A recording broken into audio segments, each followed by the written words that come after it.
Have you ever looked in the mirror and felt like you didn't recognize yourself anymore? Like somewhere along the way, you lost your confidence, your boundaries, and even your sense of worth? It feels like a piece of you got broken off, and no matter how hard you try, you just can't put it back together. If that's you, you're not alone. Almost everyone faces a season where their self-respect gets crushed.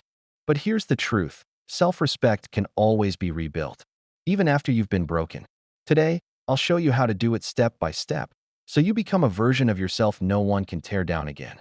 When your self-respect gets shattered, it changes how you see yourself.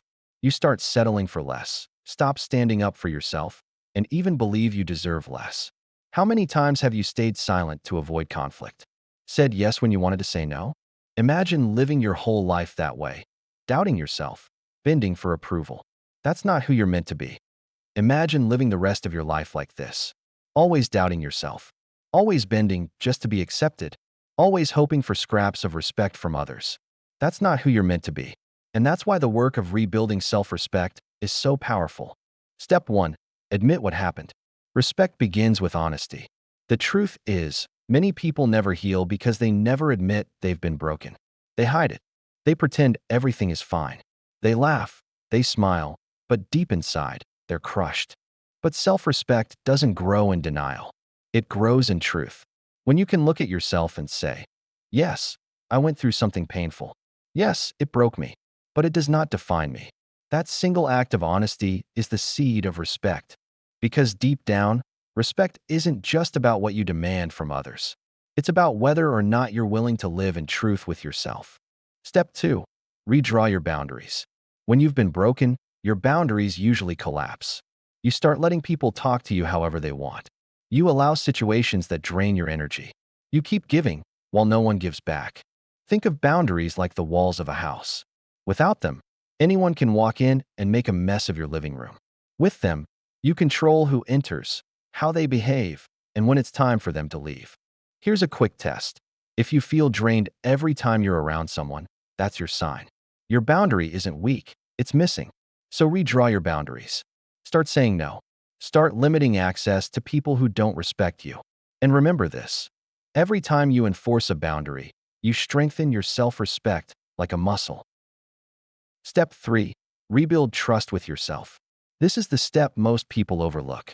Because when you've been broken, you don't just lose trust in others, you lose trust in yourself. You look back and think, why did I let this happen? Why wasn't I stronger? Why didn't I walk away sooner? But here's the truth: rebuilding trust with yourself is possible, and it starts with small promises. Promise yourself you'll drink a glass of water when you wake up. Promise yourself you'll take a short walk outside. Promise yourself you'll stop checking your phone for the first 5 minutes of the morning. And then, keep those promises. Don't underestimate the power of small wins. Each one is a message to your mind: I can rely on myself again. And that, more than anything else, is the foundation of self-respect. Step 4. Redefine your identity. Here's a turning point. Many people try to rebuild self-respect while still clinging to an old identity. They still see themselves as the broken version. But if you want true respect, you must redefine who you are. Ask yourself, who am I now? Not, who was I before everything fell apart? Not, who do people say I am? But, who am I becoming? Maybe you're someone who no longer begs for love. Maybe you're someone who speaks up, even when your voice shakes. Maybe you're someone who values peace over approval. This shift is powerful, because once you decide who you are, the world has no choice but to adjust. Step 5. Surround yourself with mirrors. When you're rebuilding, you need people who reflect back the best version of you.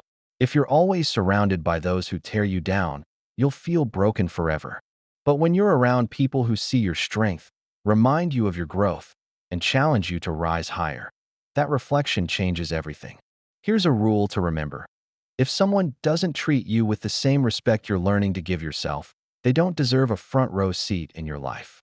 Step 6. Turn pain into power. This is the ultimate step. Instead of seeing your brokenness as weakness, turn it into strength. Your pain taught you what betrayal feels like. Your pain taught you what being ignored feels like. Your pain taught you what disrespect feels like. So use it. Let it be the reason you never ignore your gut again. Let it be the reason you demand better treatment. Let it be the reason you walk away when something feels wrong. That transformation, turning pain into wisdom, is the highest form of self-respect. Now imagine this version of yourself. You know your worth. You set clear boundaries. You trust your own word. You surround yourself with people who lift you higher. And most importantly, you don't fear being broken again. Because you know something powerful. No matter what happens, you will not lose yourself again. So if you've been broken, remember this: it's not the end. In fact, it's the beginning of a stronger, wiser, more grounded version of you. Self-respect isn't something you're born with. It's something you build. And sometimes, you only learn to build it after you've been broken. So here's my challenge for you. Today, choose one small action that shows your self-respect. It could be saying no when you used to say yes. It could be keeping a tiny promise, like drinking that glass of water in the morning. It could be walking away from someone who drains you. Start there. Because the truth is, rebuilding self-respect doesn't happen in one dramatic moment. It happens in small choices, repeated over and over, until one day you wake up and realize you're not broken anymore. You're stronger, you're wiser, and you're finally living as someone who knows their worth. And if this video helped you, imagine what will happen when you keep learning how to rebuild your life with strength and self-respect. So hit that subscribe button and turn on the notification bell, because I'll be sharing more videos to guide you on your journey to becoming unbreakable. Remember, your respect starts with you.